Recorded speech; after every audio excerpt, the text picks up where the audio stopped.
ইঙ্কা ঝাঁপিকে বলছে আমার একটু রেস্টের দরকার, প্লিজ ঝাঁপি তুমি এখান থেকে চলে যাও।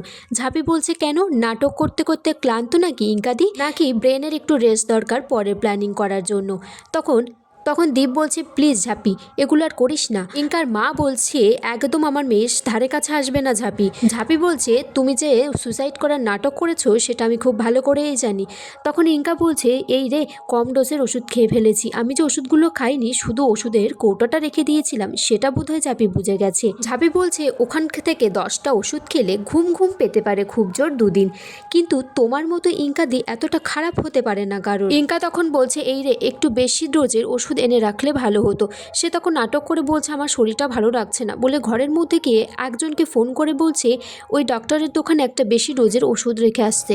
ইঙ্কা বলছে আমাকে এমন কিছু করতে হবে যাতে দীপ আমাকে বিশ্বাস করে। তখন ঝাঁপি বলছে আমি এখনই সেম ওষুধ দোকান থেকে কিনে নিয়ে আসবো আর 10টা ওষুধই খাবো, দেখবো আমার কি হয়।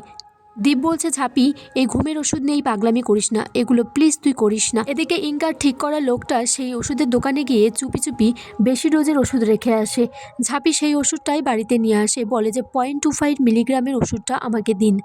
তারপর ঝাঁপি সেটাকে সত্যি সত্যি মাথা ঘুরে মেঝেতে পড়ে যায়। সকলে মিলে তার চোখে মুখে জল ছিটিয়ে দিলেও তার জ্ঞান ফেরে না। তারপর দীপ তাকে কোলে করে হসপিটালে নিয়ে যায়।